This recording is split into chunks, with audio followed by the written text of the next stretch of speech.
on working for magazines, because that was a thing that I loved the most, seeing my work published. So I'm not sure when it really happened, but I think around my 20s, I really started to get picked up by cool sport magazines, ESPN, what is it?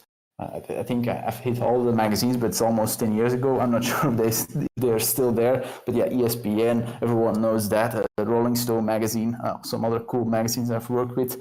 And then when it really made a huge impact is when Adobe Photoshop, for instance, they called me as one of the most creatives under 25 when I was 24.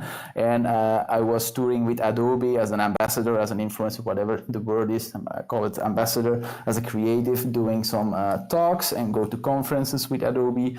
And that really like put me on the map, same with Behance, doing cool stuff.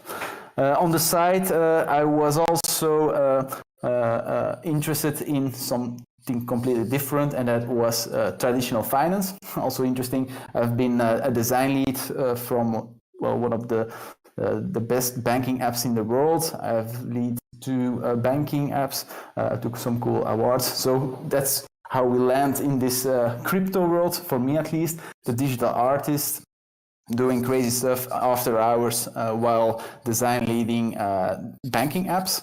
And while working for traditional finance, my eyes were open, like, wait a second, some cool stuff is happening in crypto, and then NFT happened, and that was a match in heaven. Although, going to be super fair here, it took almost, well, I've known about NFT for a long time, but I didn't, well, maybe super cliche, but I didn't get it at all. I wasn't understanding like how or why people would invest in art, on digital art, simply because I've been doing this for 15, 17 years, and knowing, or at least my experience is like I already had valued my work in a sense, and based on magazines, and from, in my case, working for the biggest brands in the world, there was for me like a stamp, we are worth X amount of dollars.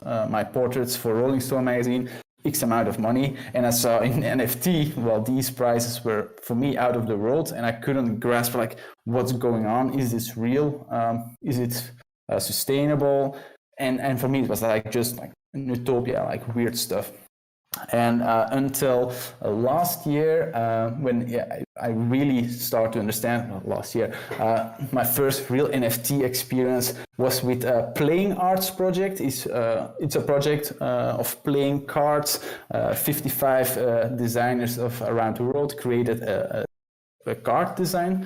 And for me, it was the first time it was sold out in 5 minutes. There was a huge hype, or for me, from my experience, there was a huge hype. It was the first time I hopped on Discord and really experienced the NFT community, collectors, creators, all coming together, super cool vibes. And I was like, okay, now I think I started to get it. Or I was like, wait a second, it's all about the community. It's not only about the art, there's a lot more to it. So then I really started to study the NFT community, like, okay, where's it going? Because this is quite special. I have to learn about this, and that's where it all started for me, with playing arts. And during that experience, you're showing it right now, my first things I did was very simple, like maybe the biggest mistake as well, that a lot of creatives like me did, was the first month I was like, okay, I have a bunch of cool work, let's just go for a quick flip and try and sell it as an NFT, see what happens, whatever. But immediately I noticed like, well, this isn't going to work. There needs to be a story I need to put into work. I want to get to know the collectors. And that's when I started Follow Sell project. That's the one you show now. And what I did was like how I worked for the magazines back in the day. Like, I love portraits. I came up with a character, Sell. And I made batches of 10 unique portraits, and really make like cool, colorful portraits the way I love to draw and illustrate, put my style and my things in it, but also provide a unique, affordable NFT to my collectors. And then I was like, okay, what can I do more? And then I started to combine these cells. There are only 50 cells. There are only 50 portraits that I made hand-drawn, all unique, no code, whatever. It's really an illustrated, colorful work. I start to I let collectors combine. If you have two cells, for instance, you could combine it. I open a Discord, I open a community thingy, and for me it was really nice, and it is still nice. I've known all these collectors personally by now, which was super cool to experience, and really let the community come up with stories about Cell, about their character in particular, like what would have happened with Cell, and just create that immersive experience. And from there, this was my first, let's say, successful experience, or my second successful experience in NFT.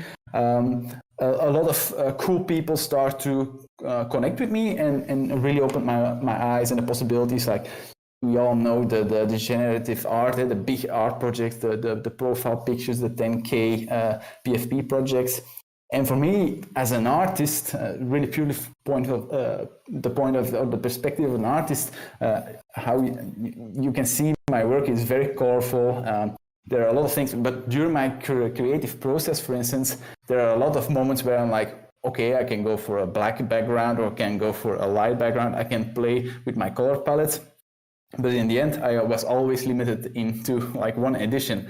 And these generative projects really opened my eyes as an artist as well, to think about, oh, wait a second, now I don't have to hold back and really create something completely different, or can take a different approach, and one idea can be a lot bigger than a single portrait. So I really like this idea, and I think last week we launched our first little test project to see the scales. You can open the scales, because I'm gonna take a step back, because scales is a cool drop, but I'm working with Galaxy Labs on a bigger drop, the Residence, and scale is really a test, like testing the markets, like how are people reacting on the gas fees currently. Is there demand? Learn about our smart contract, do all these things before we do the big drop with the Residence. So we created scales last week. They are minting, by the way, really for me to test, did my artwork match? Is my creative process in check? We tested everything, and now we can really optimize the real drop from the Residence.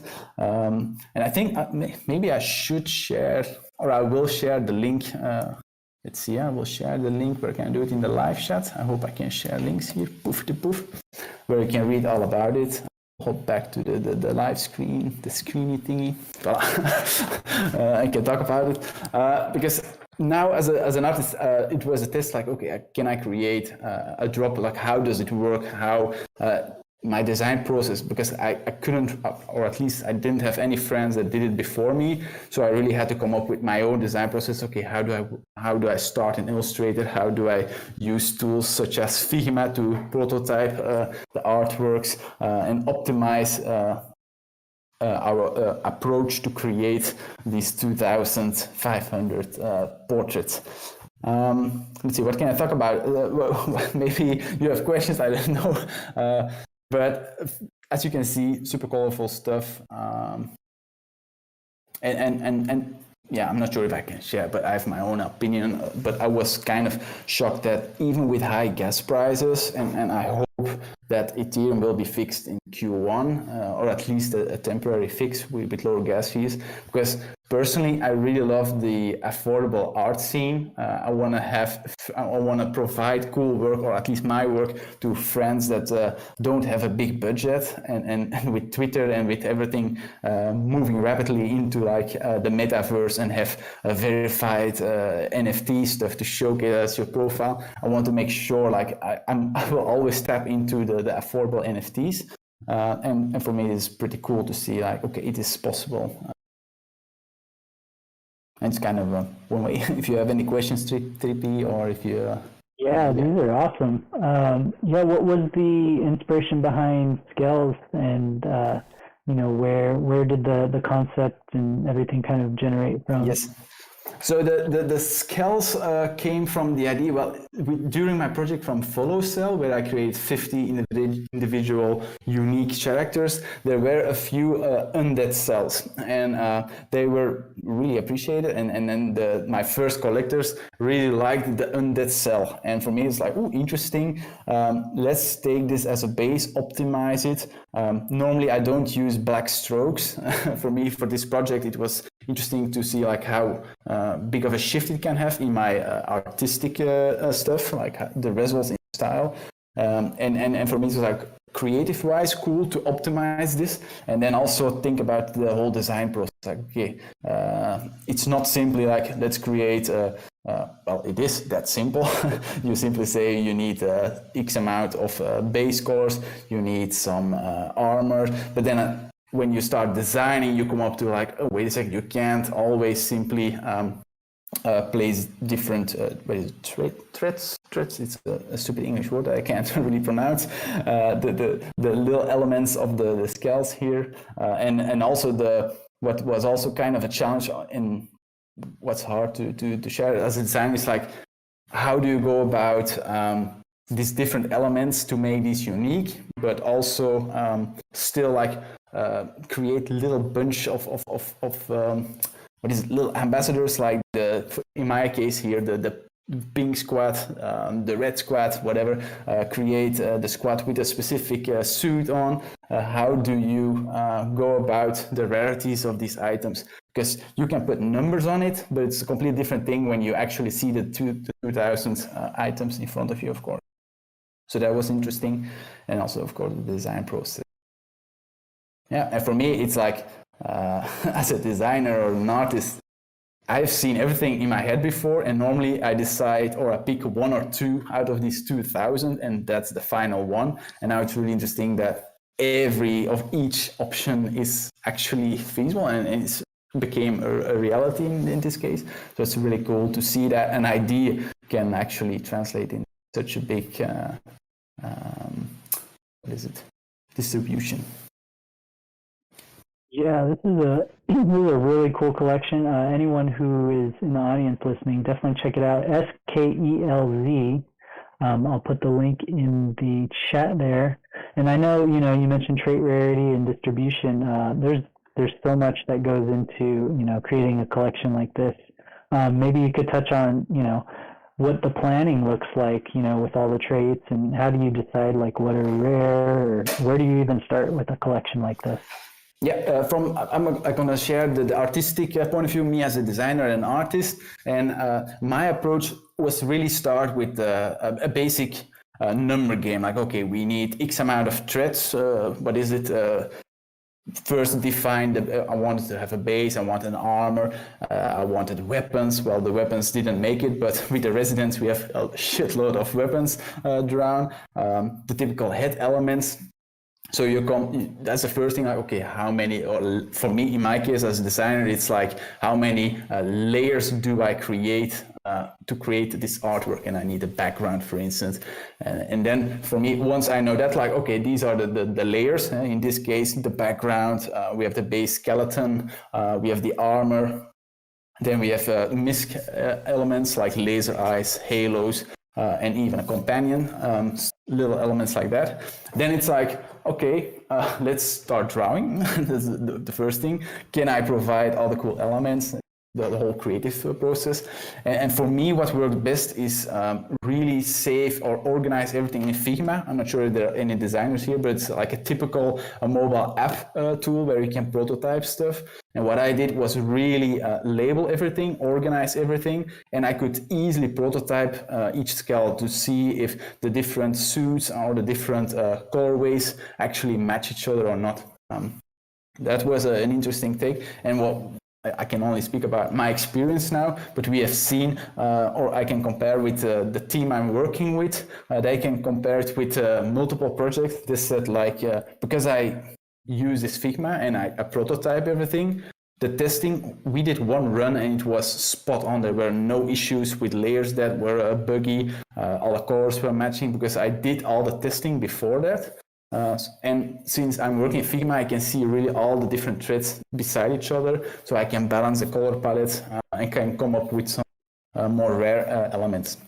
And talking about the rare or the epic elements, the more rarity stuff, that's really, we start with the base, and once the base is covered, you really deep dive into the more unique elements. And then in the end, the most fun thing was like, okay, how many custom skulls are we going to create? And that was for me the most fun. Of course, then it's like the Wild West, just do the creative stuff and create some really cool skulls in this case. They had even a new name. Wow, yeah, these are really cool. Yeah, do you have any other plans for this collection? Is it solely PFP? I know you said you're working with the community on some things.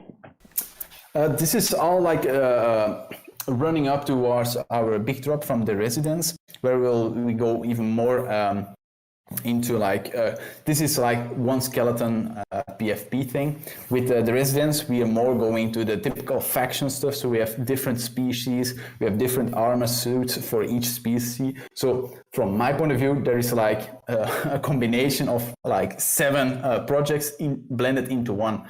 And then we're, of course, looking into some cool merch stuff. We're looking into the metaverse. I'm not sure what I can say and what I can't say, but we're really looking into like, okay, how can we provide stuff in the metaverse, like skins, gamification elements, exposing or merging your PFP to create new species, for instance, cool stuff like that, and really add the gamification layer on top of it. So as a creator, like an artist, the most fun, like, okay, how can we challenge this traditional PFP stuff, and how can we add a next layer on top of it, challenge the developers on this with the smart contract and the creation of it, and for me the artistic side. Wow, yeah, that's really cool, you know, and I think when you start to tie this in with the metaverse and virtual world, you know, all the tools are becoming so much more accessible, especially for artists, right? Like, for someone to be able to use Figma actually to prototype, you know, I've never even thought of that, and that's amazing that you're able to do that. You know, really helps with quality control and figure out any like potential trait conflicts, things like that. But then, you know, there's also the world building tools and actually being able to wear this down the road, or, you know, have it represent you in game or in world. That's amazing. Yeah, do we have any questions from the audience? And feel free to add while we wait on those questions, Bram. Yeah, while we wait on the questions, for me as well, it's interesting because I'm really a typical 2D illustrator, vector art. Now we're talking with a 3D artist to make it come alive in skins, for instance, see how we can translate this flat designish stuff into 3D, and it's going to be super cool as well to do the creative direction with another artist as well, and see how these residents can come alive. That is awesome. Yeah, and do we have any questions from the audience? You know, I know while we're waiting, also another question, you know, that people like to know is, what tools do you like to use? I know you mentioned some Adobe, you mentioned Figma. Is there anything else that stands out? For me, I'm a core Adobe Illustrator user. I used to, if I really go custom, I love to play in Photoshop, but like 90% of the work is done for me in Illustrator with the pencil tool and the pen tool. I'm not a Wacom drawing artist. I've been drawing with my mouse for 18 years, and I stick to my magic mouse to draw stuff. That's also pretty interesting. Everyone their own style, of course. But that's for me, Adobe Illustrator, well, all the Adobe all the Adobe tools, the Creative Cloud. As an Adobe ambassador, I have to plug it in, of course. But yeah, the Adobe tools. And then for me, the prototyping, I went to Figma, because for me to really smoothen out all the errors, to test everything and get a nice overview. Definitely with big projects, for me, the artboards in Illustrator weren't doing it. For me, like really the Figma, put everything on the board helped me a lot to have the overview, the helicopter view. That's very cool. I know one thing you mentioned too was, you know, the importance of community when, of course, as a digital artist, you know, and now you've built up, a NFT community kind of organized around your artworks that you've released and now your collection. How has that shift been, being a digital artist for so many years and having this new kind of medium as a way to like organize and build community around? For me, refreshing, I really love it, but I also have of course, I have quite a background in entrepreneurship. I had a blog 10, 12 years ago. I ran my blog, so I knew a thing about community building stuff. But normally as an artist, you share your stuff on Instagram. It's like a one-way stream, like, hey, cool stuff, whatever. Right now, you can go a step further because the people, for instance, you find a collector, he buys your stuff, he becomes your ambassador. So it's super important to have, for me at least, have this close connection, check in with them, listen to their feedback, and if you fucking ignore your collectors, you're going nowhere. And for me as an artist, all of what I've experienced so far has been really heartwarming, like to connect with a complete different audience. Normally it's like on client stuff or like really fans, but like art enthusiasts, now it's like we both win if it goes well. So the feedback means a lot. To connect with them, and see this space grow. And I've seen if authenticity wins, you can't. Well, of course, it's a big statement, but I think fake it till you make it is not gonna make it. But of course, you see a lot of influencers fake it till you make it. But like the real artists that are popping up right now, these are artists that have been here for 10, 15 years. We all know each other. It's really hard to fake your expertise. Everything is on the internet. If you Google me, for instance, you will see work from me from 2003 till today. You see if you really want, you can see the whole timeline and the evolution of an artist. So that's really interesting as well. And then the whole community thing. So with a lot of respect, we need each other. Being super thankful, and then find that nice balance to doing your stuff, but also with the feedback and the learnings you have every day. Yeah, that's awesome. So much to cover. It's awesome seeing an artist who's been in the digital art space for so long, and then now with NFTs and all of this, it really just opens up a lot of value for the artists, for the collectors, for the community as well, because now, we as artists, we have the opportunity to actually live off of our art in a way, where you can pursue your passion to whatever extent you want it to be. So it's beautiful hearing, a story of another artist who has done the same.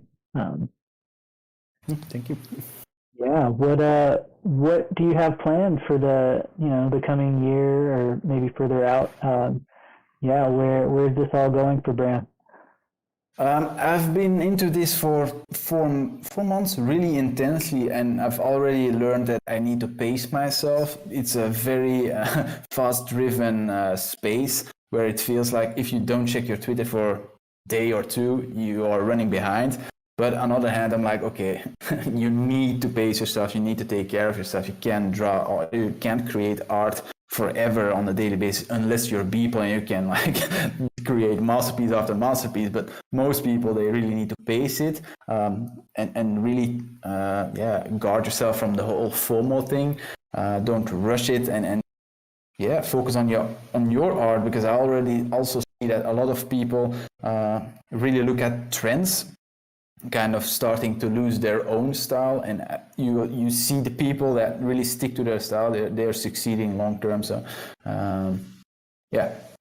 that's and then my plans is to pace myself. I'm already pacing myself, taking it a little bit easier and really focus on the quality is still the most important thing, and the fact that a healthy designer or a happy artist, a happy collector. If I get a burnout and I for instance, I drop out for a few months, well, it's not good for both the collector and both me. So it's too important to ignore to ignore your mental health and crazy times. So yeah. Yeah, artist burnout, especially in the crypto art and NFT sector, is definitely real. I've experienced it firsthand. I have a lot of friends, they talk about it too. So, make sure everyone out there at the WIP is prioritizing health. Health is wealth.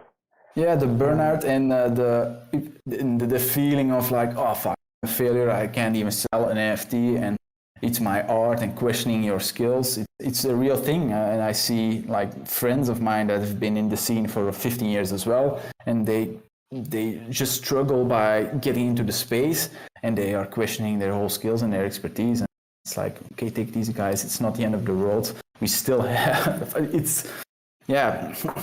Take your time. Support these guys behind the scene. I have their back, and their time will come. I always. Definitely. Yeah, and it's with the FOMO too, right? Like there's a big FOMO culture around NFTs. So, gotta just stay true to your art. And so, yeah, it's beautiful seeing you do that. Just trying to see if there's any more questions from the audience before we get started with the WIP. But yeah, Bram, any any other things you want to add or links you'd like us to share with the community before we hop off? I'm right here. I shared my link. You been tagged in the Twitter post. Feel free to follow me on Twitter. Enjoy my art and enjoy the WIP or next speakers. Enjoy the evening. And I want to thank everyone for listening. And I'm gonna sit back and follow the show, I guess. Awesome. Well, thank you so much, Bram. Let me drop some of these links in here. First, I'll put the link to your Behance. Some amazing artwork there. Let's see.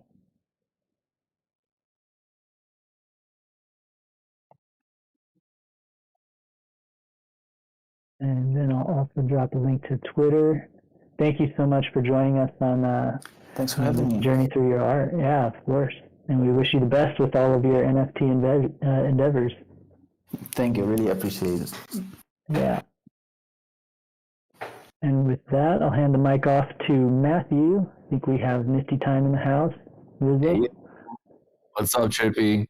Thank you so much. Thank you so much for speaking, Bram. Really enjoyed all your insights, taking us through your creative journey, and especially the bit at the end talking about how health is wealth, mental well-being, kind of pacing yourself, not trying to do too much too quick. It's really interesting hearing that from the artist side in particular, just because we have all these tools available to us. It's so easy to kind of want to try to do all the things all at once, but it's all about that pace and having this measured outlook that like we have this very, very long, bright, far future in front of us. So thank you so much, Bram. And as always, big shout out to Trippy Yogi for putting together yet another fire pre-WIP trip. And with that, the WIP is back. It is Thursday. It is rainy in Portland. All is well and all is normal in the world. But in the metaverse, it doesn't rain. In fact, if anyone is in crypto boxes right now, you're surrounded by rainbows. You're not on shrooms, you're in a mushroom. Thanks to Trippy Yogi, we're at Trippy Yogi's Rainbow Mushroom in Crypto Voxels. Super excited for today's show. Have some very cozy wearable presents about to be given away. I'll leave the juicy details there for Rizzle to share in a little bit. Before we get to that, we have some amazing speakers. We have Lawson Baker back with us from Rah, here to talk about the next step of the evolution of their product, the NFT Race. Really excited to hear more details there. We have longtime WIP fam and longtime crypto friend, Louis C. Rhymes in the house, telling us the latest and greatest on his end. And we have one of my favorite artists, new artist in the space, Paul Malinsky. He's going to be stopping by talking about the drop that he has on Nft Gateway on December 13th at 6:30 p.m.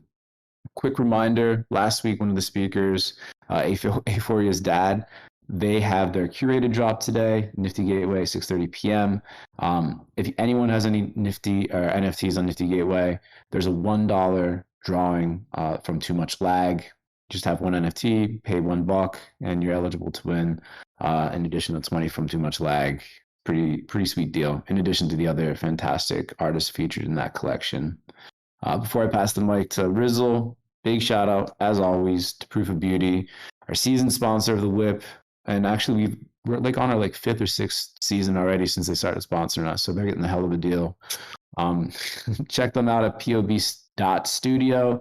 They're a really cool NFT lab at the intersection of NFTs and generative art and history, doing really cool things there. So with that, really excited to hear my dude Rizzle's voice, get me hyped, get everyone else here hyped for the show ahead of us. Rizzle, man, whenever you're ready, unmute and take it away, brother. Hey, man. Can you guys hear me? Microphone issues. Copy. How about now? Okay. Okay.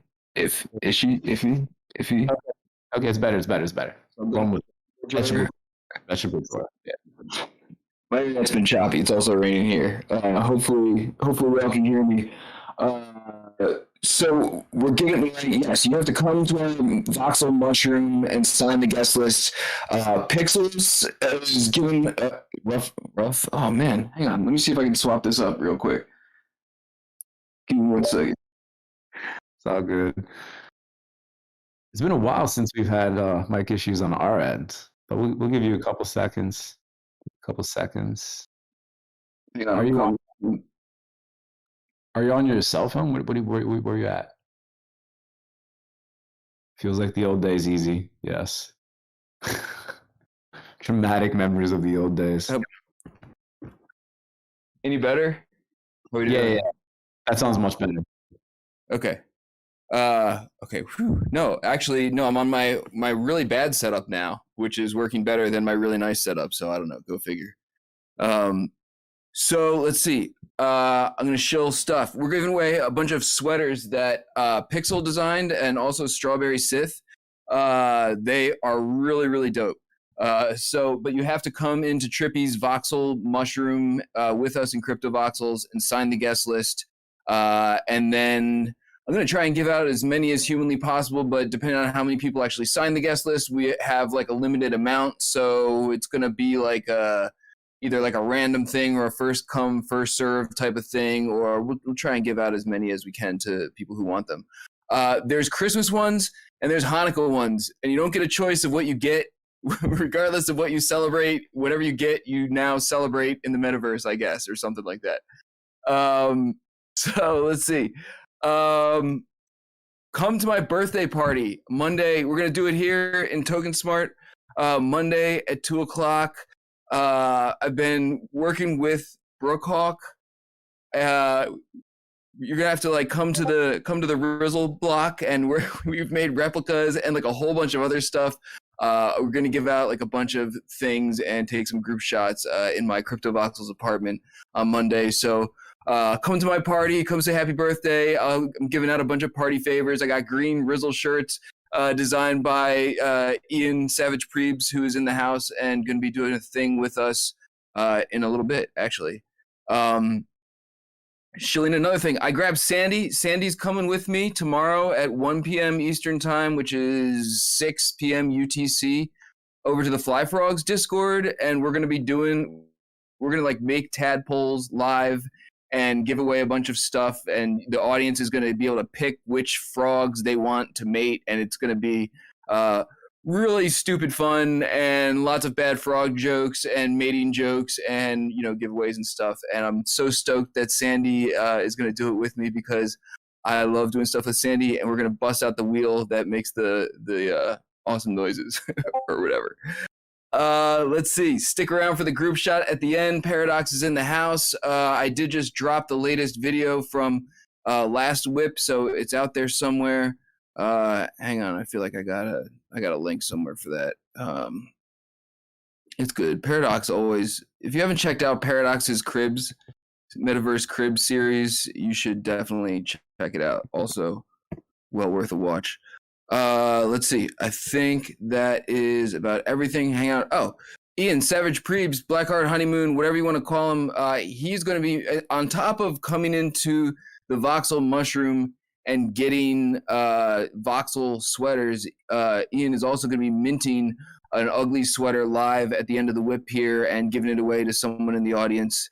Don't try and hide during the group shot. Don't be ashamed.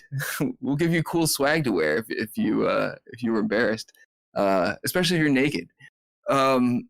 So stick around for all the things. I will stop rambling. Make sure you got everything on your calendar.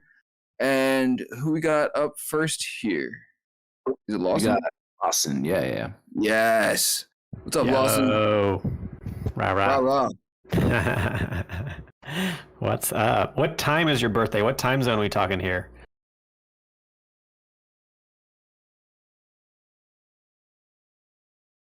Rizzle, can you hear me? Yes. 2 p.m. Eastern time. So like, what is that? 7 p.m. UTC. 2 p.m. Eastern, Monday. Rock and roll. On Monday.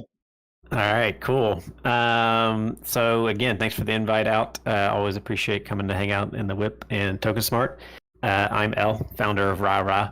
I would feel like we've been coming to TokenSmart probably the longest since we've been around.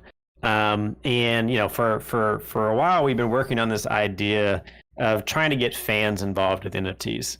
Again, it's not just about buying the NFT, but how do fans broadly get involved as well.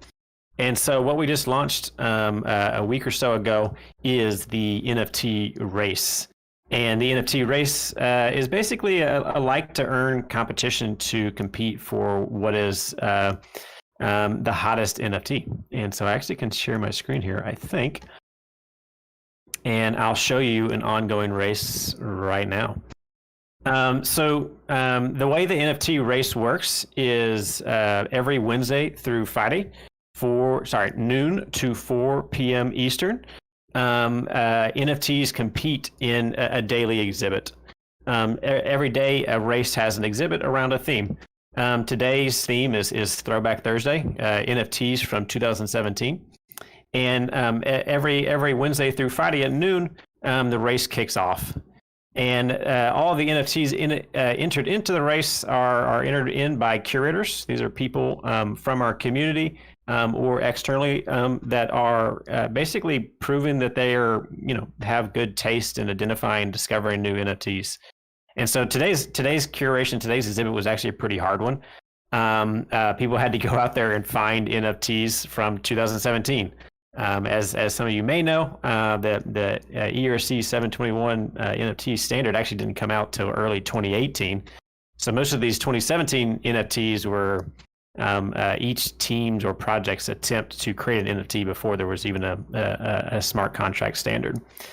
And so at noon every day, you can jump into the race. It's pretty simple. You just connect your account, and then you need to verify your identity with Twitter. And you'll earn your first 100 RAS. And the point of the RAS is to use them kind of like likes, except those RAS are effectively an investment in the virality of that NFT. And so if I dig this NFT here, Hector curated this Curio Cards NFT. And I can invest in that NFT's curation by investing some of my RAS. And by doing that, if other people come and curate and like this NFT after me, I can earn as well. And so again, it's this idea of like to earn. And so it's been pretty wild. Each race is 4 hours. And so for perspective, the first two races, we had about a 5,000 raw pot. And then that first Friday, it jumped to 25,000. And I guess we're in our second week now. Pot today, still about 50 minutes left, 35,000 RAS right now. And so for everybody who's been to TokenSmart Rah events before, you probably actually have a drop on you right now. All the TokenSmart team, if you haven't logged in recently, you probably have a raw drop. Along with, we did release some of our Genesis NFTs for the Rah race. So if you go to rah.mirror.xyz, you actually see kind of an explainer and announcement of the race. But if you've been to prior Rara's events, you may be eligible to claim a Genesis fan NFT. And so there's a link here how to claim that NFT. Basically, if you were in the top 100 Ra earner or Ra spender before the race launched, you got a free Genesis fan NFT. So check that out. That's at rara.mirror.xyz. But yeah, the race is at app.rara.social, and it's every Wednesday through Friday, noon to 4 p.m. Rizzo, what did I miss, man? Dude, I think you nailed it. And for folks that want to know and hear more, Rizzo and I, we released podcast literally yesterday with Lawson, diving into everything that he's been planning and everything you just described with the NFT race.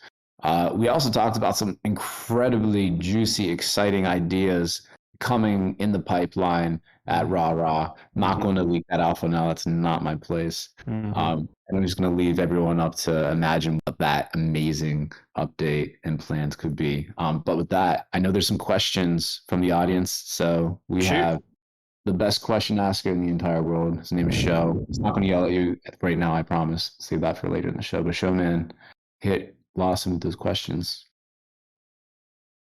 Hey, y'all. How's my audio? Am I good? Solid. Yeah. Perfect. All right. Hey, what's up? Lawson, welcome back, man. How you feeling? Great, man.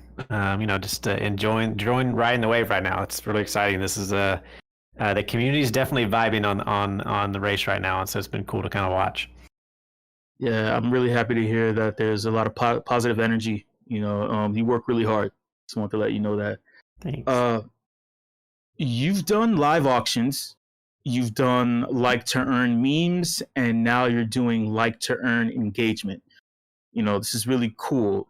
Do you really have that much faith in humanity's ability to do things together, or just anything at all? Like, where is all this positivity coming from? Yeah, no. So, I guess it's a little bit of annoyance of people. For a long time, the narrative was just hodl these things, hodl your Bitcoin and do nothing with it. And NFTs aren't that full version of that, but it is definitely a traders and hodlers market, and I think that's cool, and I think that's very powerful. But it kind of leaves behind everybody else. We fundamentally believe that people will like an NFT before they'll ever buy one, and the NFT race is effectively the version of that. You don't need ETH to spend gas to participate in the race. The way the race actually works is the race is off-chain, but at the end of every day, we actually batch on-chain updated balances. So if you click on the raw token in the explainer post, you'll actually see. Yep, it's not this one; it's the proxy one. You'll see the updated transactions in a Merkle tree update, and so you're earning on chain. This is you are effectively farming our governance token if you're good at curation. And in doing that, I guess the question of like faith in humanity, doing things together. I think collecting NFTs is very powerful, and it's good. It's doing a good job, basically helping artists finally make some money. But not every NFT is accessible. It either may not be for sale, or it's too much ETH for you to get involved with, or you're just brand spanking new to the space. You don't have a wallet, you don't have ETH, and so you can actually come to Rara right now, create a wallet with an email, and with no ETH, no crypto, start earning. And in doing that, we're trying to provide a secondary signal on NFTs. Really, the only way we value NFTs is like whoever bid on it in the last price. And that kind of leaves behind like broader like fan consensus. There's probably a lot of NFTs that are high priced, but people don't care about it. And so the race is seeking broader society consensus. Is this NFT cool? Do we like it? And so in short, I do have faith. And I'm excited about where this can kind of go as kind of this broader decentralized curation tool and primitive. That's cool.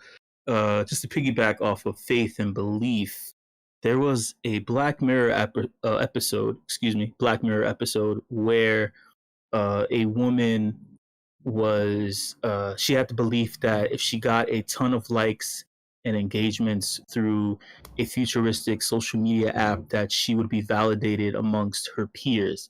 Do you believe that through Rah Social and the NFT race, this live race here, this concept that you created, that this is the wave of the future in terms of having people interact with things in their life, doing things like this? Yes and no. It's like one primitive of many primitives. Again, the first primitive we needed is like people to be able to like own art and own media, and everything that an NFT can own.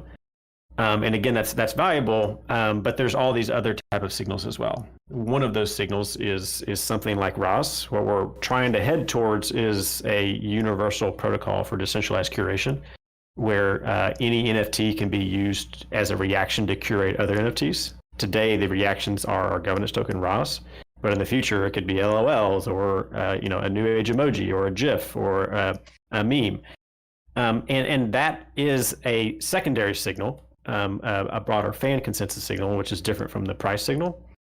And then one of the more experimental things that the app is doing is we're also working on effectively a reputation system. And that reputation system is based off of like your, what we call as taste. Basically, the way taste works is it tries to identify who is a follower or a leader. Do you tend to invest ROS in NFTs before other people with high taste, or do you tend to invest your ROS in NFTs after people with high taste? Literally, are you a follower or leader? And I think all of those things combined will make up a new version of the economy and probably a cooler tool to like what social looks like in the future. Today, we rely on our feeds and like what's cool based off of a Twitter algorithm or Instagram algorithm. And the belief is with social crypto tools like NFT sales, like a reputation system, or like a curation system like ROS, we're gonna start to have secondary signals that you could design your own feed. And hopefully that allows for people to live healthier lives online while also making money online. This is like to earn. You can earn money here, but likes aren't everything. If the rest of those tools, the rest of those signals together can allow you to design your own feed and kind of decide what you think is valuable rather than Twitter telling you what's valuable. Rabbit hole answer for you. Love that. And make sure you check out Rah. Easy, just drop the link right here, the NFT race over at rah.mirror.xyz. We'll share the link to the podcast that we recorded. Make sure everyone checks it out. Honestly, in the space that's full of copycat projects, Rah and everything that Lawson and MetaMic are building out over there is really a breath of fresh air. They're really doing new innovative things and going in a really cool, innovative direction. So anything that they're doing, honestly, I fucking love it. And I think it's really inspiring. So Lawson, man, thank you for stopping by, jumping on the virtual stage and giving us the update, what you're doing over at Rah. Yeah, thank you again, as always. The app and the website is app.rah.social.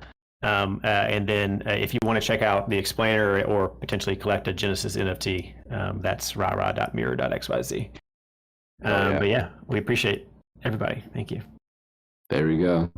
And next up, we have Louis C. Rhymes in the house. Whenever you're ready to take it away, Louis, just unmute. Y'all hear me? Yeah, loud and clear, man.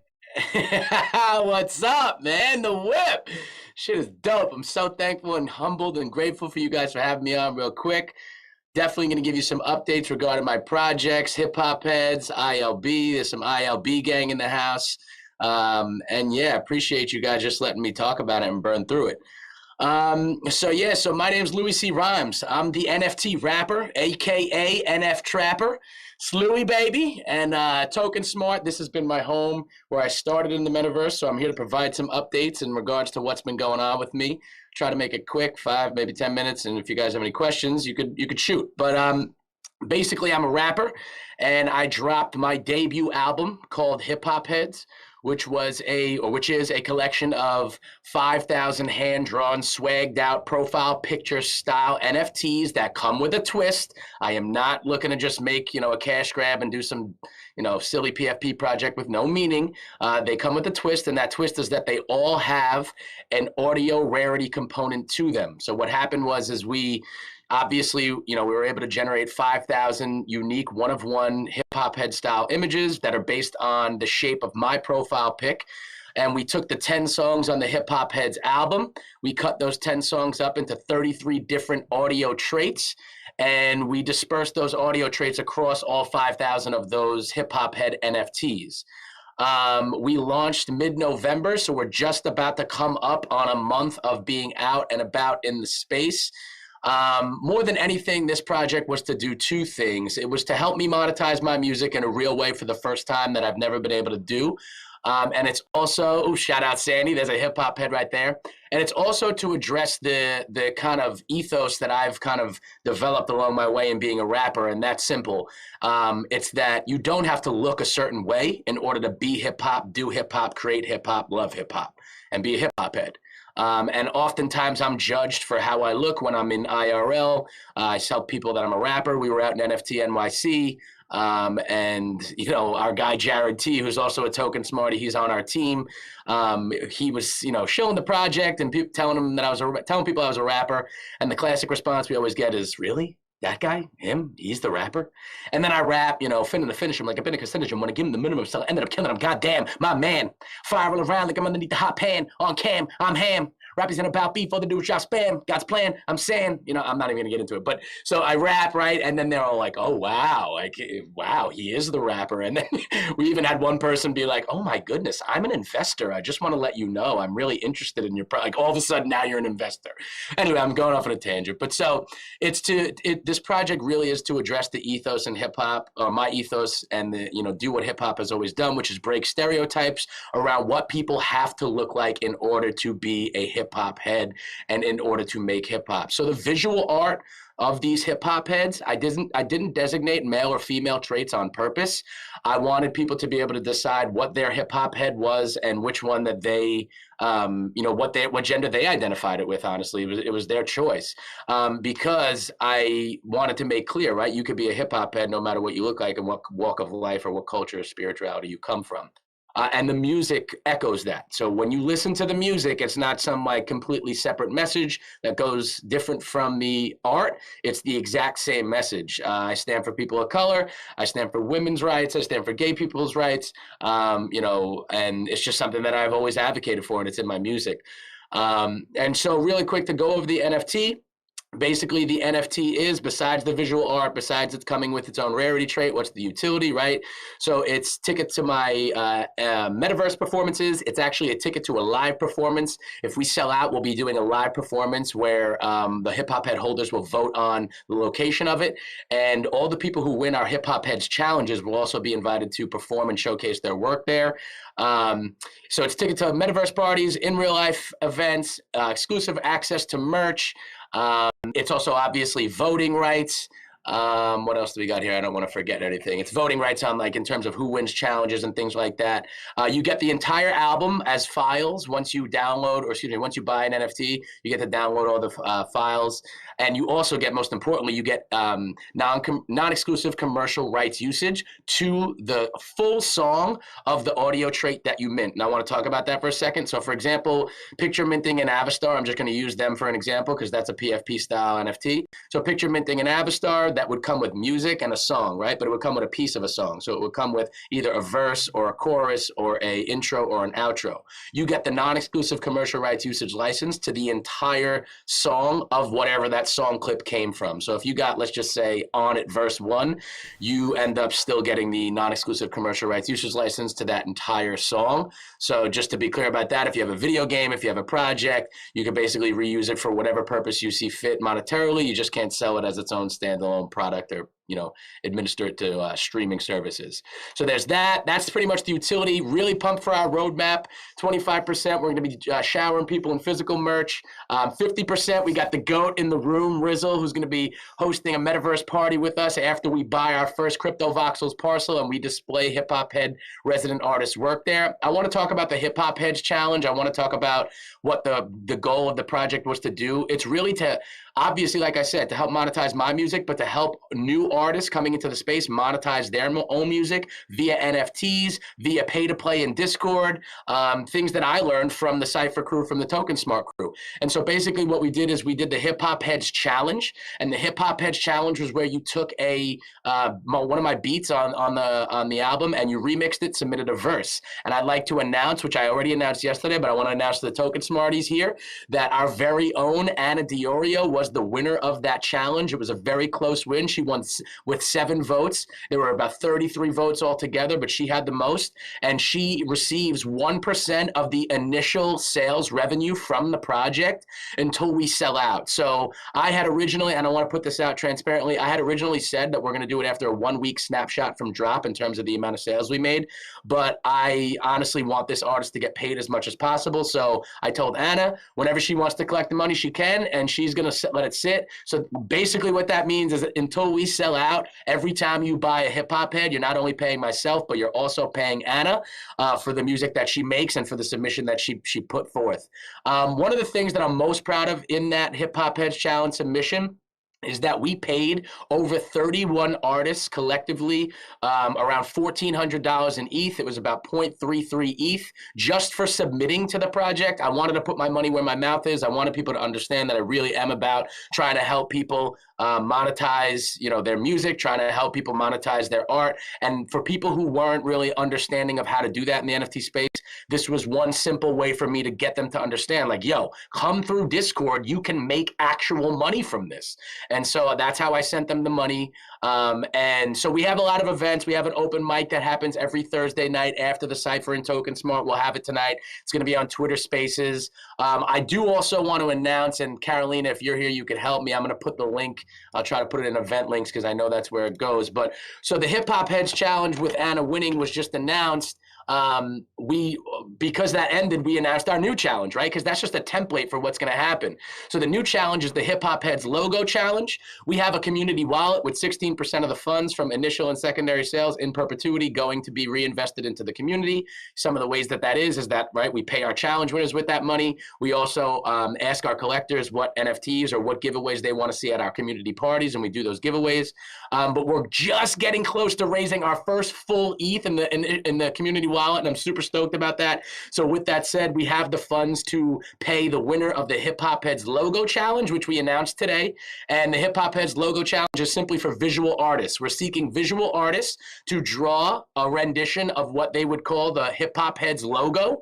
And they can submit it. They don't have to be a Hip Hop Heads NFT holder to win.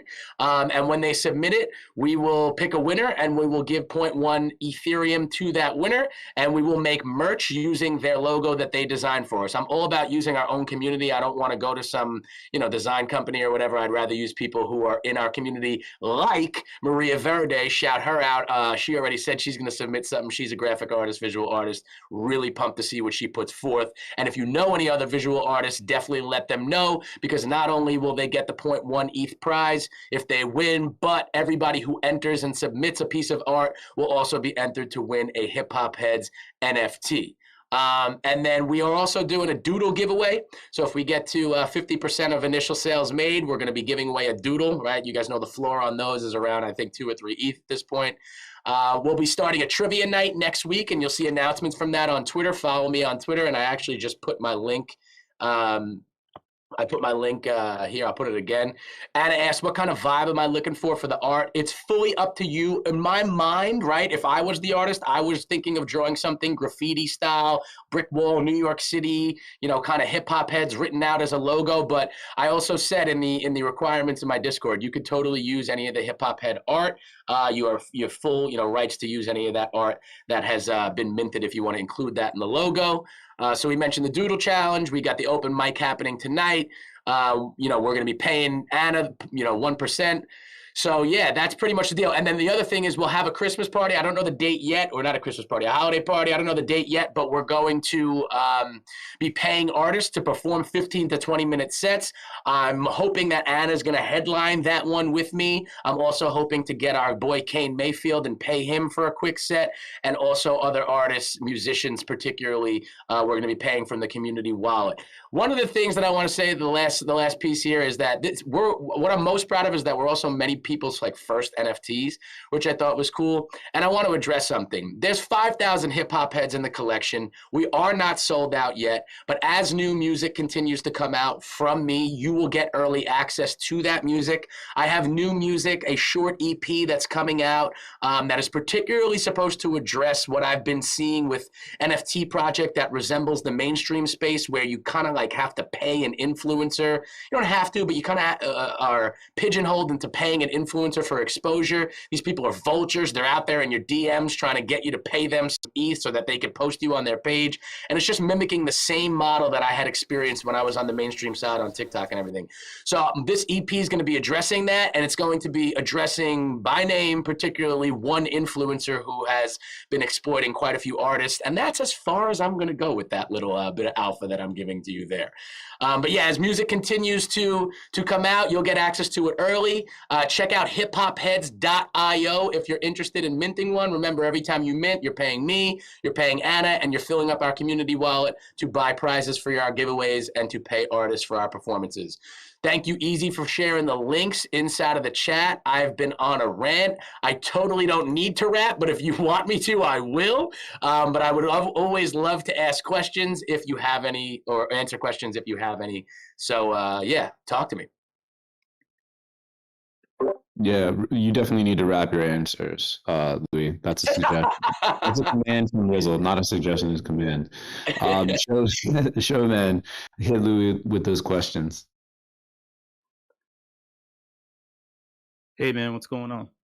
Show, my guy, dude. This is I feel like now I'm sitting where you used to sit. My voice is loud, I'm intense, and you're like, hey, what's going on? I like to see you calm, bro. It's a different vibe. What's up? That's cool, man. So what's your top 5 dead or alive? Okay, so I always answer this question the same way.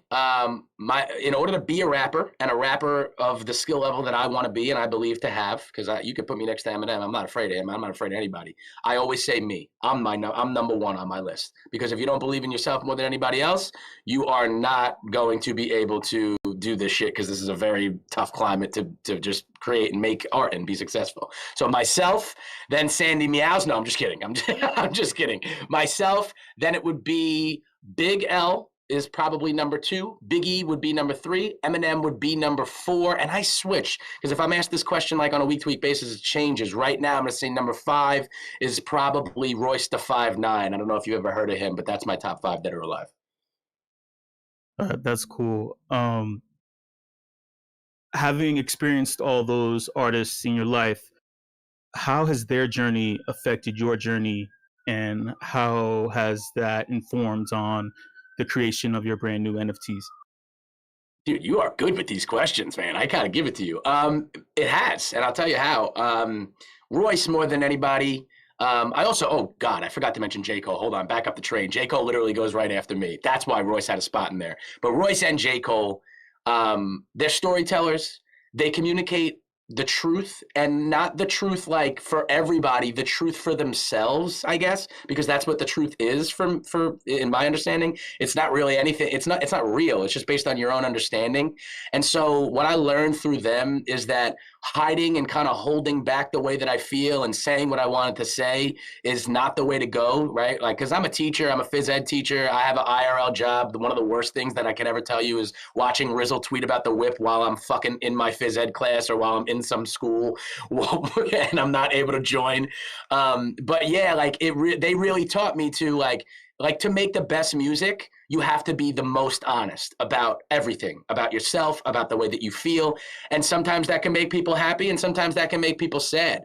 But more than anything, the best music is something that is is relatable to because the person's sense of authenticity, right? Maybe that person listening didn't go through what that person did, but the authenticity is real. And Royce and J. Cole kind of really inspired me to do that. And that's why with these hip hop head visual art, particularly, I didn't give gender traits. Like I wanted them to look like any kind of person from any kind of walk of life or any religion. And that is something that I used to shy away from. And I used to be like, yeah, you should be doing the right thing. It's like, nah, like we have demons, we have angels, and we have to learn how to live with them coexisting with each other. You can't just act like you're all good and life is perfect. And you could rap about it and make it up and say that it is, but it's not. And that's how I used to rap, because I was a teacher and I was worried about what people would say and think of me and how it would become across if my kids heard me say negative things. But now I'm kind of just like being more revered for the fact that I'm calling out the truth and like calling out the honest situation.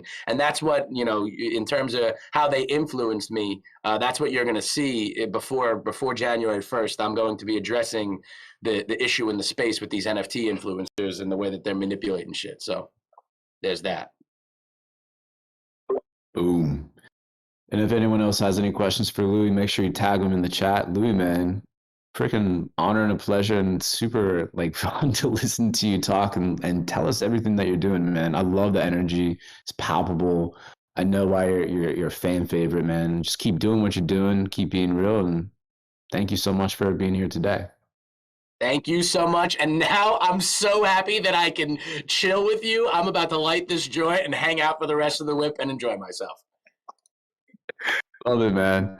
Cool. Well, next up, we have our third and final speaker. Paul Malinsky is someone that I met at the outset of this year, right when NFT started to explode.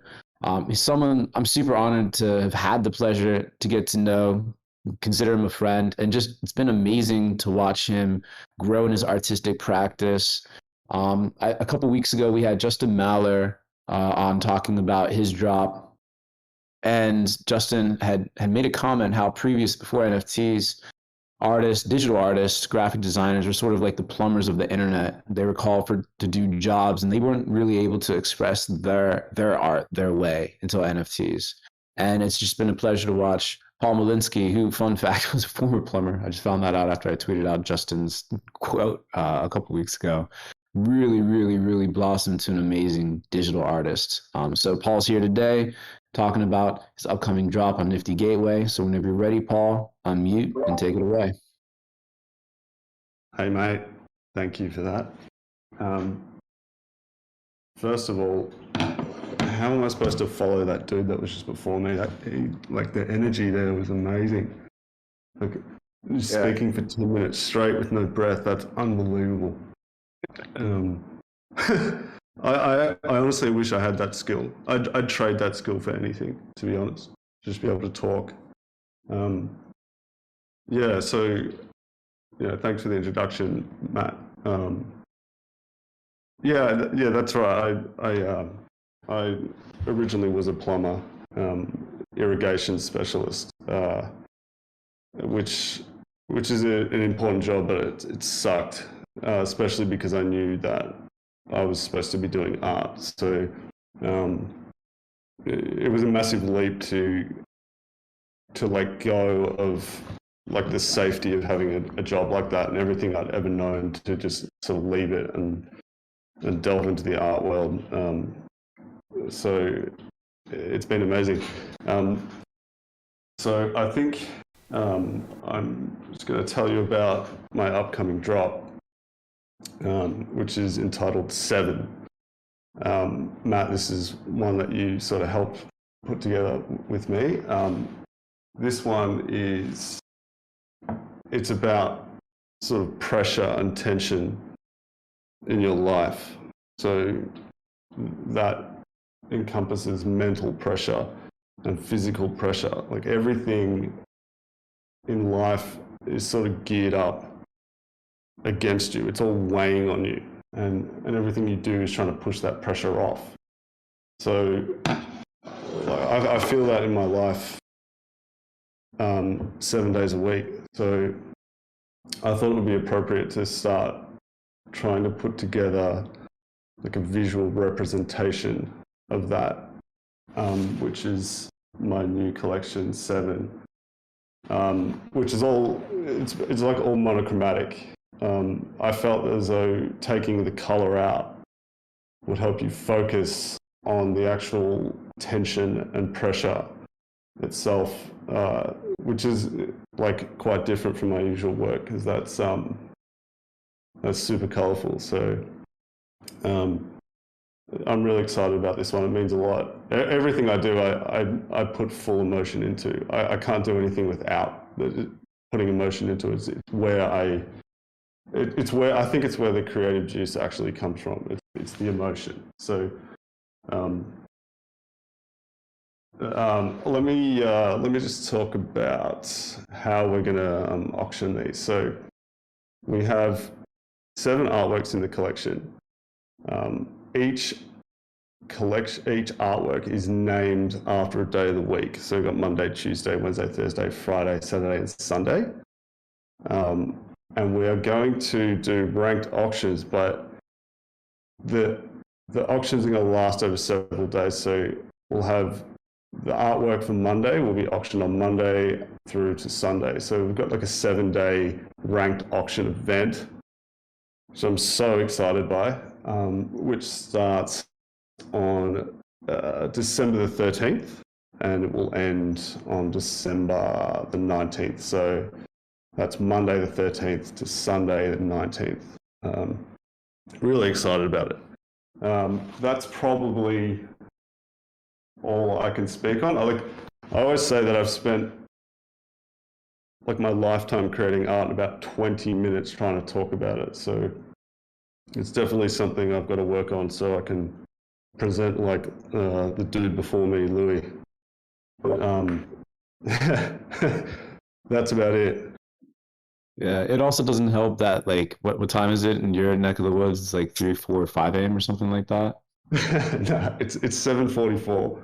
It's not even that early. It's not that early, all right. But I mean, I thought I was going to be on ages ago, so I woke up at 5. But that's totally fine. Oh man, you always have to counterbalance like extreme energy with some like nice chill. Right there, so that's all good. So we have some questions for you. I'll let Show hit you with those questions, and we can go from there. Thanks, mate. Hey, Paul, what's going on? Hey, man. Your pieces are like a cross between sci-fi movies and interior design profiles on Instagram. How did this happy concoction of your style come about? Yeah, that's cool, man. So first of all, like with the movie reference, that's cinematography. That they're sort of set up to show you the best angles, you know, the best lighting, the mood, so much emotion in it. So that's infectious to me. That like I can't escape that. Like I can't do a piece that's not like that, even if I tried. So that's where the inspiration comes from. Like especially like a Ridley Scott film, like Prometheus or something like that. Like the cinematography is so amazing there. The interior design stuff, that's a really weird one. Maybe because I was sort of working in rich people's homes for so long, plumbing and stuff like that, that when I jump into a 3D space, I can feel like I can have that.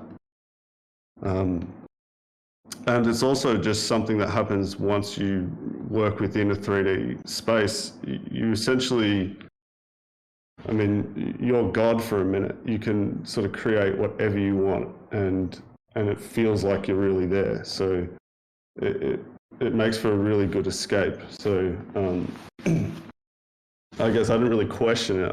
It just came out. That'd be my answer for that, man. That's cool. So Blender 3.0 just came out, and a lot of people are, you know, either they're really excited or they're indifferent, you know, because Blender 2.0 was a terrible platform, but people just got really good and learned how to use it and make some masterpieces. in regards to your 3D artwork and your use of static backgrounds along with some pieces in the forefront that are 3D, in this space, I guess this is a loaded question.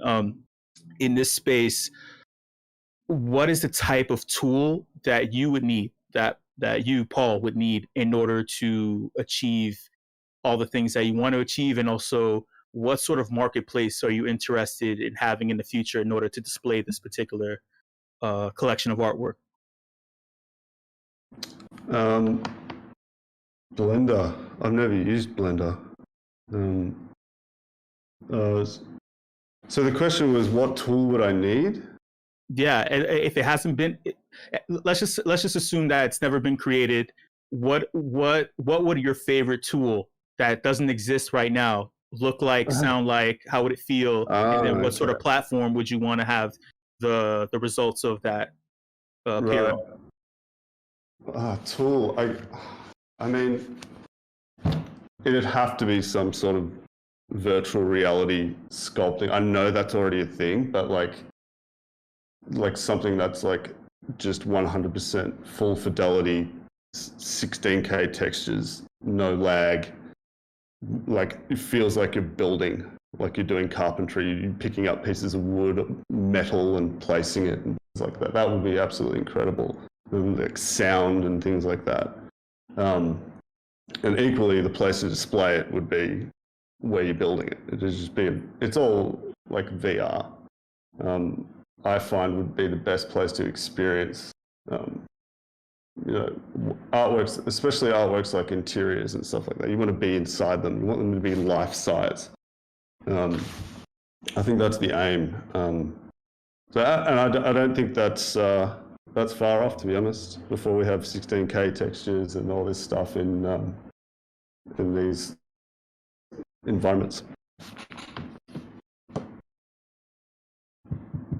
There we go.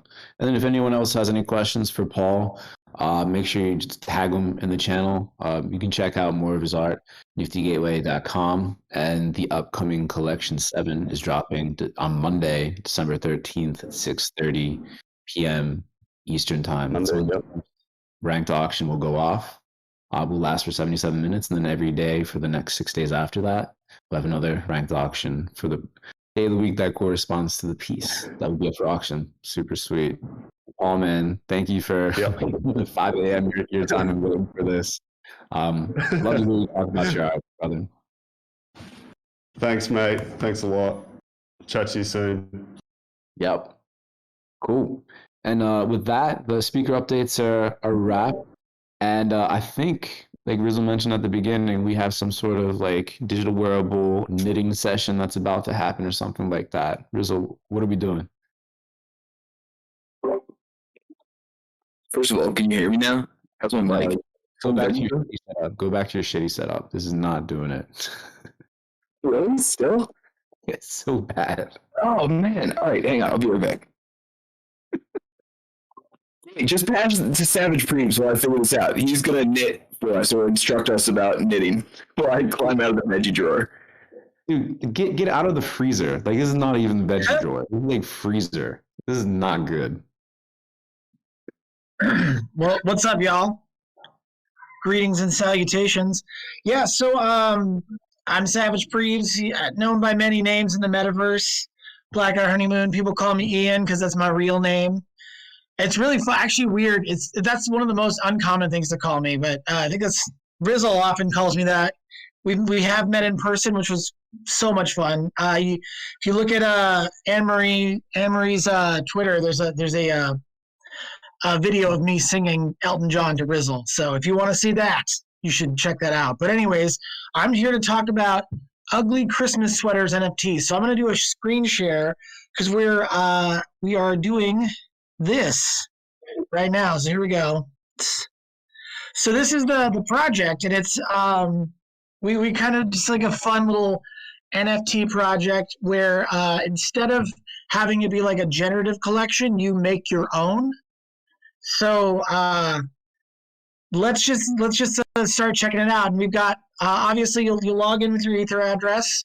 Everyone who has the PO app for the WIP today, will be whitelisted, and the whitelist is starting today officially at 5 p.m. Eastern time, I believe.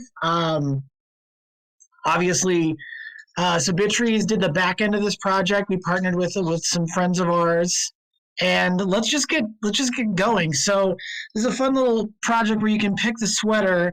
I think that I'm gonna pick the turtleneck because there's nothing uglier than a turtleneck. And let's see what else we can do. So the fun thing about this project is you can hit random, and it'll give you just some sort of random concoction of these sweaters, but that's actually like, sometimes the randoms, you spam it and you can get a really cool one. Like this one's a very like psychedelic sweater, but I'm going to reset this and we're going to do this horrible turtleneck. So let's start off. We got all these assets. And one of the things I think is really fun is you can use these assets for different things. So like, I don't like this turtleneck. I want to make it a crazy turtleneck. So it's like a stars and here, let's just get like real Sergeant Peppers with it. So we're going to make this be like that. So this is going to be the turtleneck, and we're going to take this, we're going to expand it, and we're going to flip it over so that the bottom's like that too. Let's go like that. So here we go. I'm going to actually just that just a little bit. So there we go. This is looking pretty ugly already, but I think nothing says ugly Christmas sweater like having the middle be like a nice ugly stripe too. Someone's calling me on Discord right now. What the hell's going on? So, anyways, let's get this going. Let's put a nice middle stripe in here too. So I'm going to let's make a green stripe down the middle. So we're going to rotate that 90 degrees. I'm going to go like that. Right, because there's nothing like a nice, ugly green stripe down an ugly Christmas sweater. Everyone can hear me well too, right? Loud and clear. Okay. My coworker keeps calling me on Discord for some reason. So I'm gonna ignore him because he's a little extra sometimes. Love you, Mark, but all right. So let's put we're all bullish on Bitcoin. So let's put a nice big Bitcoin logo in the middle. Let's rotate that so it's like that. And then we're gonna let's get non-denominational with here. And that's one of the fun things is that they're called ugly Christmas sweaters, but we actually have a lot of things. We got some stuff from Chinese New Year. We got some stuff from Hanukkah as well. So I feel like I want to kind of like make this an inclusive. So we'll put a nice big menorah right there. This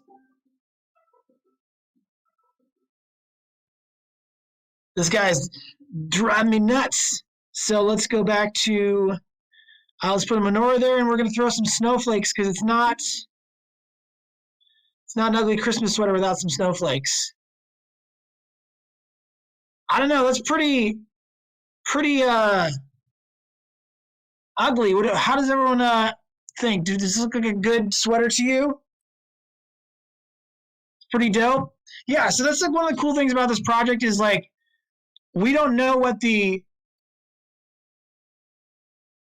right. So we don't know what the scarcity is of these traits are going to be because it's basically whatever you mint, right? So I'm gonna go ahead and mint this one. So I'm gonna stop presenting just so you don't have to see me minting. But the gas fee I think is gonna be like pick your wallet to begin. I'm just gonna do it whatever. So yeah, the sweaters are for 0.02 ETH. And then we'll just quickly stop presenting for a second while I click on everything. Stop streaming. And mint sweater. All right, yeah, the gas fee is like a little expensive right now, but let's try one more time. Gas is like 0.03 right now, but you know what? I'm just going to confirm it because I'm making this sweater for y'all. So there we go. That is our ugly Christmas sweater. And everyone who's, I know, gas was cheaper before Mark interrupted, right? So here we go. I'm going to go back live with the screen again. So I ended the stream just because I didn't want, the whole like executing this smart contract. I'm always like, so I'm like, don't look at my things. But yeah, it's on the block. This is minted now. And we're going to be giving it away. It should show up in OpenSea. I should just have a tab for OpenSea, but you get to see how like old man I am about stuff. Don't judge me.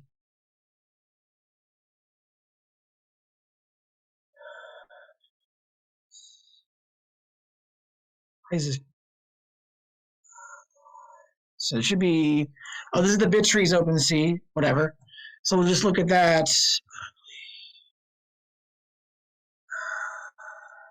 I'm still, hold on 1 second.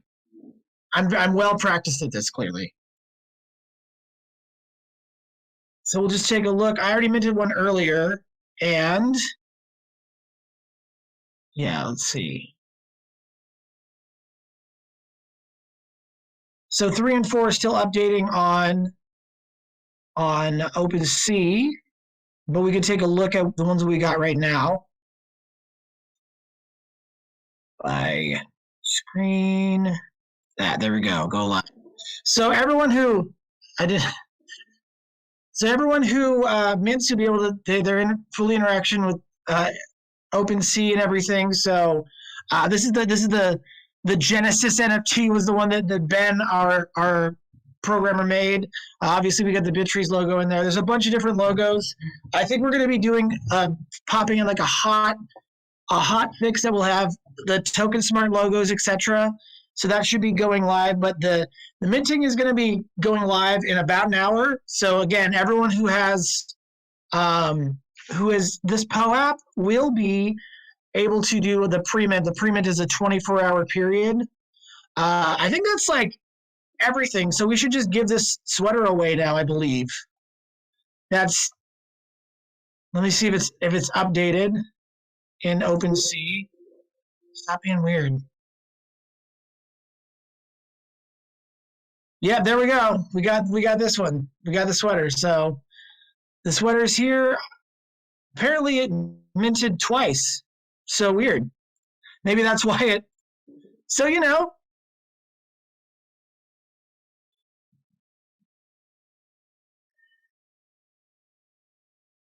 Anyways, so I'm gonna stop streaming. I guess we need to give this away now, right?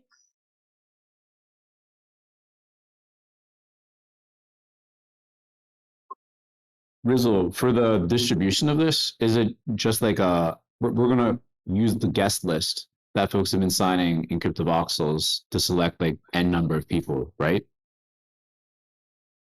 Yes, I believe that was the plan. And so same thing with the Voxel sweaters. How's my connection now? I'm on setup number 3. Yeah. It's much better. All right. This is actually the worst of the 3.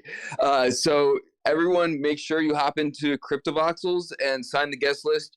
We'll pull a random winner of the ugly sweater vest that Savage Preeves just made, and that's also how we'll send you the Voxel ugly sweaters that Pixel and Strawberry Sith had made together. So that's how you get all the things. You got to hop into CryptoVoxels, and somewhere in that mushroom head is a guest list that you got to find and sign so we can send you the stuff. I think that's about everything. Make sure you come to our thing tomorrow in the Fly Frogs Discord with Sandy. We're going to give out a bunch of stuff and mate frogs. That'll be 1 p.m. Eastern Time, 6 p.m. UTC. And then Monday, I would be honored if you all come to my birthday party. We're going to route it right here through Token Smart Discord, 2 p.m. Eastern Time, 7 p.m. UTC. I'm on like my 3rd setup and trying to do math in my head and everything. Yes, please come to my birthday party. I'm gonna give away lots of weird weird Rizzle things. So be here for it. Maybe they'll be worth like tons of money someday. I don't know. This is the only way you can get them. So, you know, come here and like flip my Rizzle totems. With that, I would be honored to pass the mic over to my dude's show. I'm just happy y'all can hear me and I can get through the rest of my my thing here. I'll figure something out for. I guess I got to figure something out by tomorrow with Sandy. So I'll be on it. I think the POAP codes go out at the end of this. Carolina Duck, and correct me if I'm wrong, but I think she said something like that. I'm a Sag, I guess. I don't know. I don't pay a ton of attention to it, but I've been told I am whatever that is. So, yo, show, man, take the mic from me. You know, it's crazy. I was sitting here and this has felt like the hero's journey, you know, watching Rizzle go from his old microphone setup to valuing some of the other ones that he discarded. It's like he's reformed himself, rediscovered his value. You know, he had to poke and prod. You know, I still got a beef with whoever set that shit up. Whoever you paid to set up your audio setup, I'm gonna go to their store and I'm gonna kill them, basically, you know. No, okay, damn it, Sandy. Damn it, I can't kill Sandy. You know, we're like joined at the hip. That's like my homie. So yeah, do everything that they told you to do, y'all. I wasn't paying attention. I was too busy trying to recover from the fact that Rizzle let me down with his audio setup. I was trying to be strong and, you know, whatever. But yeah, I think it was POAP whitelist something UTC from Rizzle. Yeah, and his birthday. All right, but yeah, y'all, do me a favor, turn down your audio, turn down your headphones, turn down your speaker.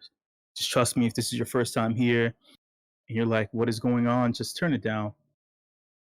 Just adjust it. You'll have time to turn it up later on. You'll be able to listen. All right.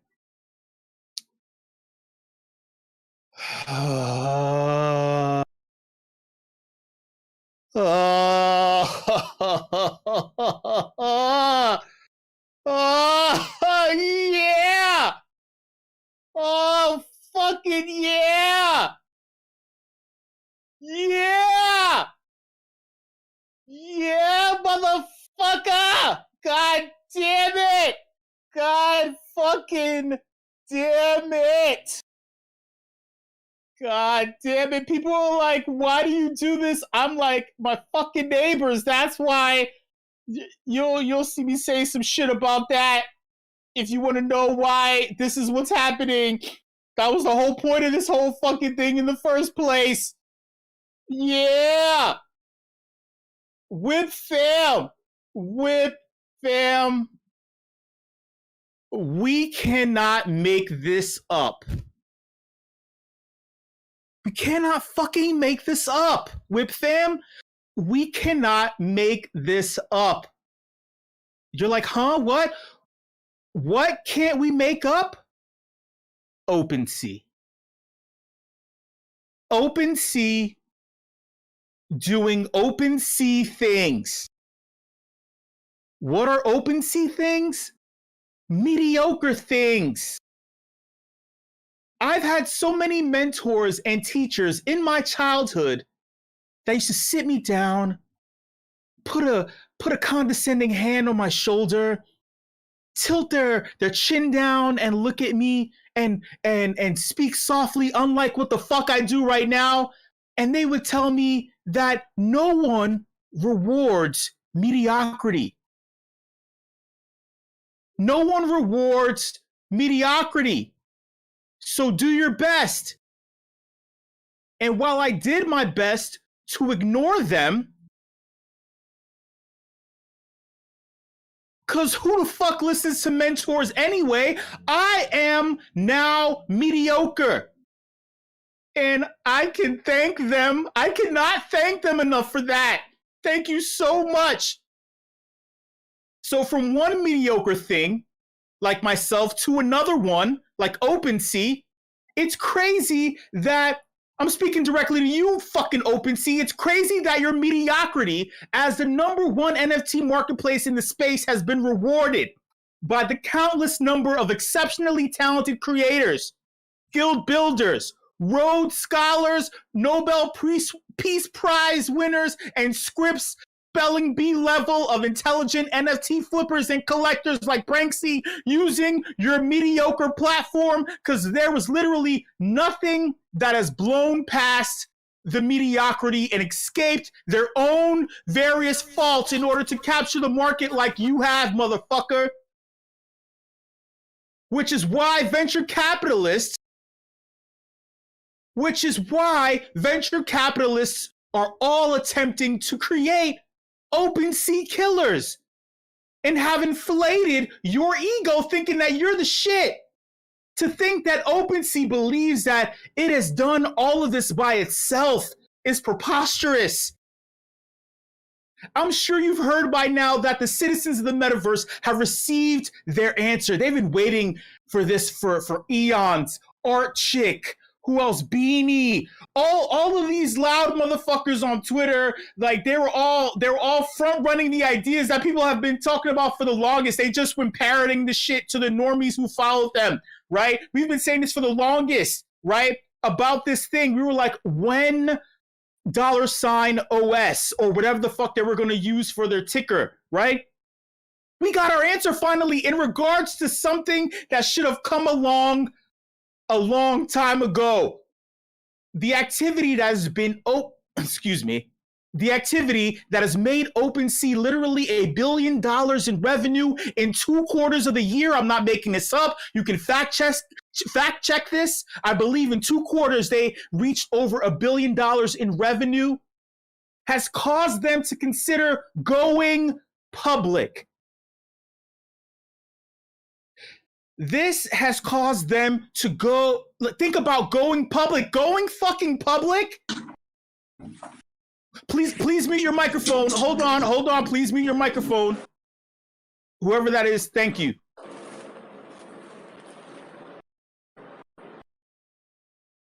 Thank you. Really important here. I'm going to repeat this again. OpenSea literally hitting $1 billion in revenue in 2 quarters has caused them to consider going public, right? The number one NFT marketplace platform that was built from the ideology of self-custody, self-sovereignty, and no gatekeeping to make trades is looking to ingratiate itself in the eyes of the old banking system and also financiers, thus attempting to sabotage, undermine, and invalidate this entire thing that we have been pioneering and living in, y'all. That means you. If you hear this, I'm talking about you, you, the sovereign individual who's been using that platform. Guess what? Their CTO had the balls to say this publicly on Twitter the other day. He said, we would be foolish not to consider an IPO at this point. What? We would be foolish not to consider an IPO at this point. Huh? Huh?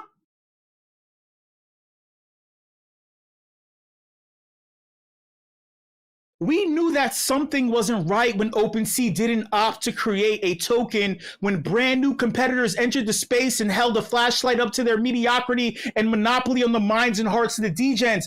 An OpenSea token should have come out literally in January of this year.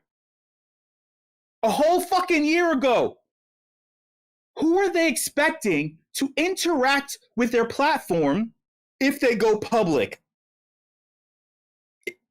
Who's it going to be? It's a mediocre platform. Normies don't understand how to use the platform. I want you to do a search into in the Token Smart channel right now and see if someone has just was asking for help in regards to using OpenSea. Do it right now. Do a search right now and see if someone was asking for help in regards to using OpenSea. You think I'm lying? Watch what pops up. So you think that normies are going to get it? A whole year ago, y'all. Degens are not KYCing themselves in order to fucking use OpenSea. Trust me. If they go public, the next thing is you're going to KYC. Come on. An IPO is for normies. An ICO is for degens. An IPO is for normies. An ICO is for degens. Welcome to the Afties, y'all. I'm your host, Show. You already know. If you don't know, obviously, God damn it, I don't know what to fucking tell you. I don't know what to tell you. All right? This aspect of the event is a part where you get to share your opinions about the things that were just presented to you. It's super simple. A lot of times you can run off and share your opinions about things, and it may just evaporate into the ether, not in our ether, just in the ether that is ether. But we instead of you wasting gas and losing your opinions on things, right? You can make it conducive and share it here and generate the energy as it is. Share the wealth with the people here. We have some awesome presenters come here and talk to us about some things, right? Phrase your opinion in the form of a hot take. If you have a question, make it rhetorical. Super simple. Cool. All right, let's just get right into it, y'all. All right, here's the first hot take, right? What is going to happen to teenagers who aren't earning money in order to feed themselves when they don't get any likes on their Facebook /Meta/Instagram accounts because they are not popular in their school? What will happen to their mental health? The same thing that currently happens. Spiraling depression. But if there is an incentive, right?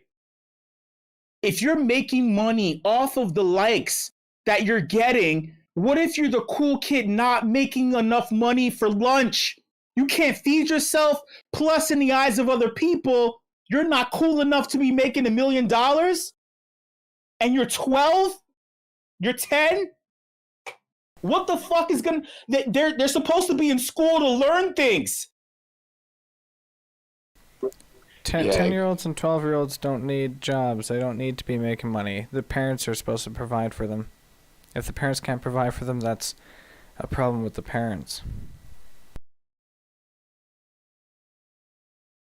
I believe that they do. I believe that they do. I mean, it'd be a nice bonus, sure, but necessary? Nah. I believe that they do. Hold on while my headphones are... I believe that children are the future and they need to feel incentivized in order to learn things. Not that they need to feel incentivized in order to be popular when it's like... So we're adding value to something that is like vapor. What the hell is going to happen to their minds, man? What the hell is about to happen to their minds? Thoughts?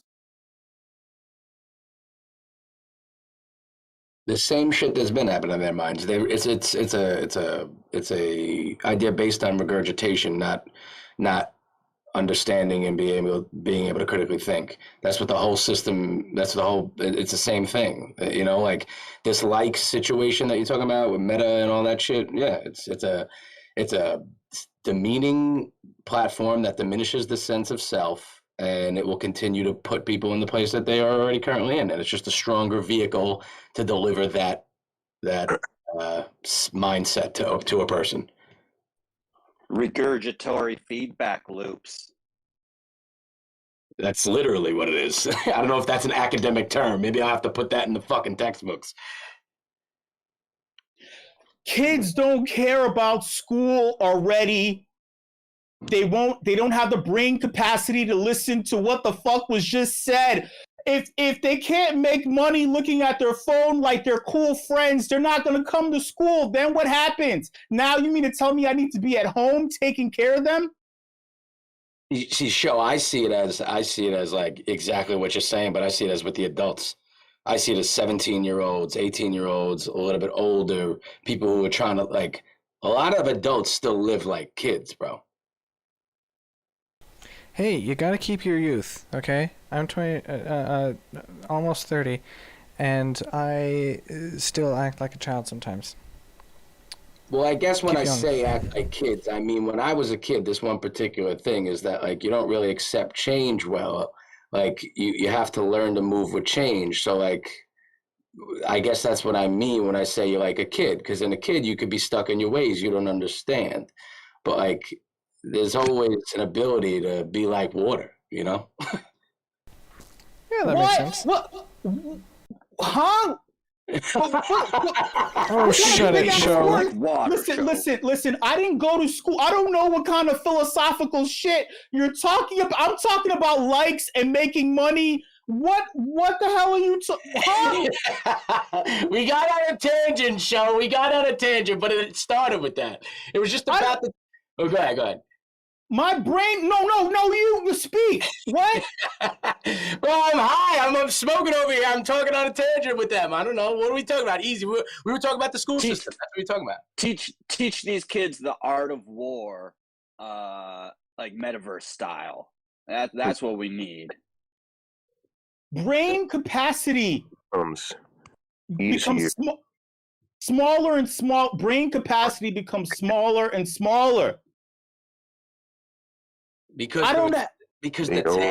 the tasks are regurgitative tasks, show. I'm in these buildings, I'm in these schools, I'm out here, and I see what these kids are learning. And it's the lazy teacher who doesn't want to plan, who makes them regurgitate information that is taught to them from a source who is paid by the same sources who pay for our news, or the same people who pay for our news sources. Believe that shit. And you're seeing it in fucking all these places. In terms of buildings that I'm in. The great dumbing down of the American youth through, yes, propagandized news and regurgitative textbooks. And the style of it shows, just like you're saying, it's desensitizing them to the understanding of likes, bro. They're fucking using likes and shit like that in class now. Like, that's how they're using it. Social capital. They're teaching that. So, like... Siphon, I think, is the one who needs to go on mute unless you're on mute on purpose. But yeah, hold on. I'll choose who gets unmuted. Thank you. And by the way, y'all, hold your thought. Hold your thought. Thank you. Hold your hot take. Hold your hot. Poor show, Siphon. No. Hold on. Hold your thought. All right. So, as I was saying, if you're going to communicate to kids using the amount of words that you just did, and it's not on their phone, it's not a meme, no one is going to pay attention. A child is not going to listen to the word regurgitate being repeated over and over again, y'all. That's facts. But you know what the most important thing regarding a child's education is? In our system, the way that we deliver education, it's the person standing in front of them in the room. And it's you old smelly people telling them to do things is not the way to incentivize them to do things. Moving on. Next subject. Speaking of mental health of children, I'm gonna poll all of you motherfuckers right now. Do you believe that OpenSea has lost the confidence of its user base? Wait, let me finish. Of its user base by these rumors that recently came out. Are we traumatized that every viable platform has provided governance or utility tokens, but OpenSea is not? Thoughts?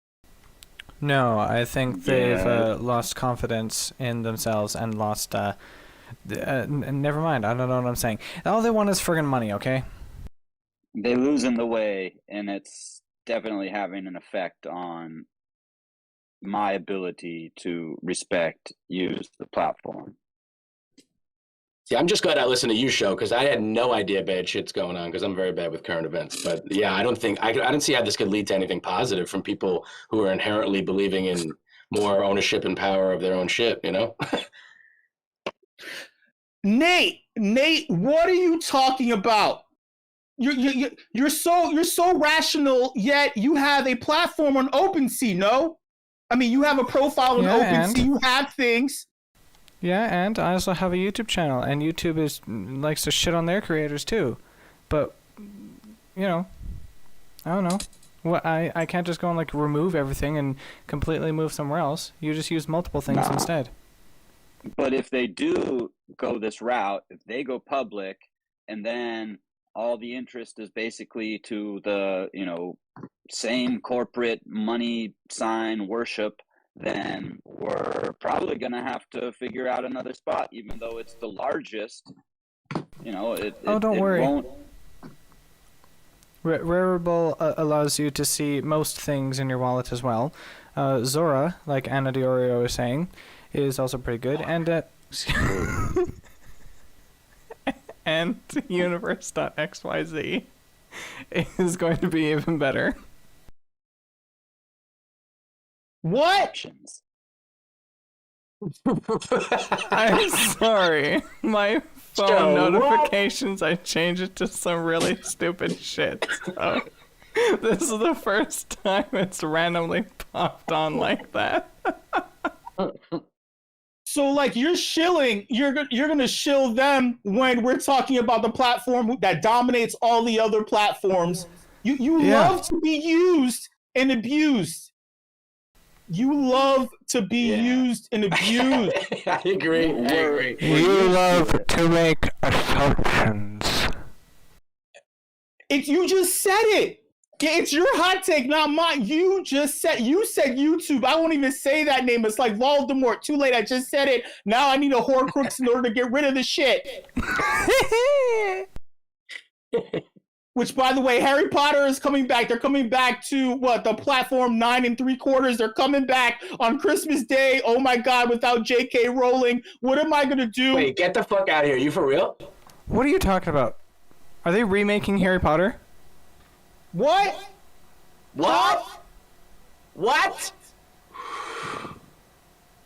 For real? You're trolling, answer right? the question. Yeah, you're trolling, right? What? This motherfucker. Yeah, you're trolling. Maybe if you're not trolling, you all should DYOR, go on OpenSea, since OpenSea wants to be public. Maybe they have public information on what's going to happen with Harry Potter. Maybe that. Don't ask me questions. You just forced me to spit on my own microphone. Thank you. Don't ask me questions. I'm just Hey, here. you're the one that brought that crap up. Don't ask me things. Shit. I'll ask you shit if I want to things. Oh my God. I have a wand that's made of paper mache and Palo Santo, and I am trying to say what the fuck was the magic word? It wasn't abracadabra. It was Avada Kedavra. Oh no, wait, sorry. Oops. It was Wingardium Leviosa. Thank you, Anna. God damn it, get out of my head, Anna. Oh my God, that's Hermione, right? Who? Wait, listen, y'all. We are in the crypto. Like, stop. Your brains are mush. All right. I asked you if it's Hermione, bro. Is it Hermione? Your brains are absolute mush. Moving on. Last subject. Last subject, y'all. And I'm just gonna leave it on this note, okay?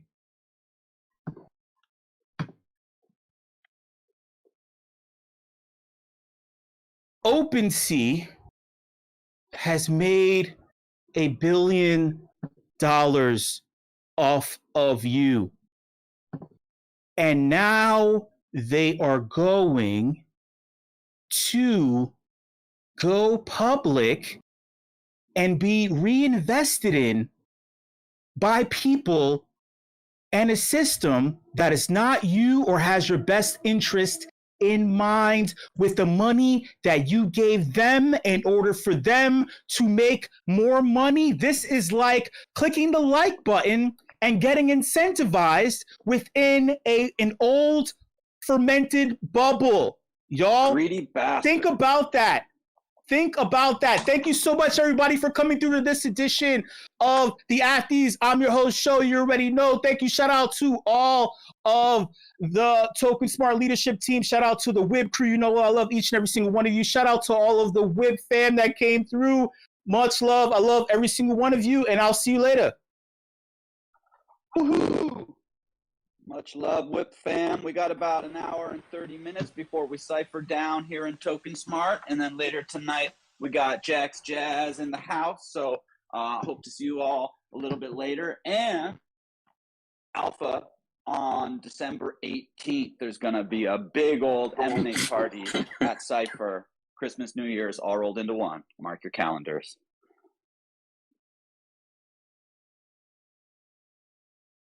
Cause I'm in the stars tonight. So watch me bring